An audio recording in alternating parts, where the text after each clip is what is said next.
Commodity trading क्या होती है, हम इसमें किन चीज़ों की ट्रेडिंग कर सकते हैं और इसमें ट्रेडिंग कैसे होती है। तो दोस्तों आप इस छोटे पर बेहद इंपॉर्टेंट वीडियो को आखिर तक ज़रूर देखें और कमोडिटी ट्रेडिंग की बेसिक्स को जानें। दोस्तों कमोडिटीज़ का मतलब होता है ऐसी चीज़ें जिन्हें हम डेली लाइफ में यूज करते हैं और उन चीज़ों को कोई भी प्रोड्यूस करे हम उसे लगभग एक जैसा ही मानते हैं। एग्जाम्पल के लिए rice, wheat, oil, LPG, gold और सिल्वर। और जिस तरह शेयर मार्केट में हम शेयर्स पर डेरिवेटिव ट्रेडिंग करते हैं, ठीक उसी तरह हम कमोडिटी मार्केट में कमोडिटीज़ पर डेरिवेटिव ट्रेडिंग कर सकते हैं।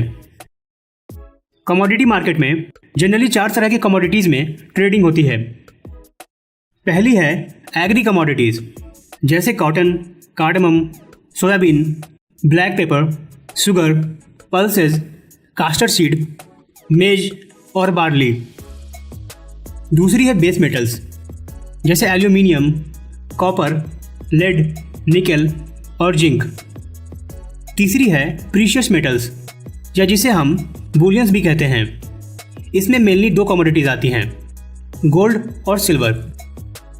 और चौथी है एनर्जी, जिसमें मेनली क्रूड ऑयल और नेचुरल गैस आते हैं। दोस्तों कमोडिटीज़ की ज़्यादातर ट्रेडिंग फ्यूचर डेरिवेटिव में होती है, यानी हम इन चारों तरह के कमोडिटीज़ पर अलग अलग टाइम ड्यूरेशन के फ्यूचर कॉन्ट्रैक्ट की बाइंग और सेलिंग कर सकते हैं। इंडिया में 6 मेन कमोडिटी एक्सचेंज हैं। वो हैं multi commodity exchange, national commodity and derivative exchange, national multi commodity exchange, Indian commodity exchange, S derivative exchange और द यूनिवर्सल कमोडिटी एक्सचेंज। यानी कि हम जब भी कमोडिटीज़ में ट्रेडिंग करेंगे तो हमारा ट्रेड इन 6 एक्सचेंज के जरिए ही होगा। साथ ही कमोडिटी मार्केट की रेगुलेटर सेबी ही है, जो शेयर मार्केट को भी रेगुलेट करती है। दोस्तों कमोडिटी मार्केट में सबसे ज़्यादा ट्रेडिंग क्रूड ऑयल और गोल्ड में होती है। और इन कमोडिटीज़ में वैसे लोग ज़्यादा ट्रेडिंग करते हैं जो इसी फील्ड में काम करते हैं। जैसे गोल्ड की फ्यूचर्स में गोल्ड प्रोड्यूसिंग कंपनियां ट्रेड करती हैं, या वैसे लोग ट्रेड करते हैं जिन्हें गोल्ड की अच्छी समझ है। ठीक उसी तरह क्रूड ऑयल में पेट्रोलियम कंपनियां ट्रेडिंग करती हैं। पर कई बार हमारे जैसे आम लोग भी कमोडिटी की ट्रेडिंग में समय के साथ एक्सपर्ट हो जाते हैं। दोस्तों कमोडिटी में ट्रेडिंग करना शेयर्स में ट्रेडिंग करने से ज़्यादा रिस्की होता है, क्योंकि किसी भी कमोडिटी का प्राइस काफ़ी कम समय में काफ़ी तेज़ी से चेंज हो सकता है। इसकी वजह यह है कि कमोडिटीज़ ऐसे प्रोडक्ट्स हैं जो फिजिकल सप्लाई डिमांड पर बेस्ड हैं। जैसे अगर सऊदी अरेबिया में ऑयल को लेकर कोई इशू हो जाए तो क्रूड ऑयल की प्राइस पर इसका बहुत इफेक्ट हो सकता है।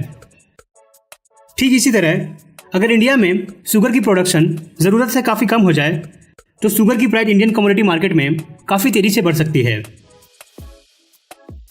दोस्तों कमोडिटीज़ में ट्रेडिंग डेरिवेटिव में होती है और डेरिवेटिव की ट्रेडिंग मार्जिन पर होती है।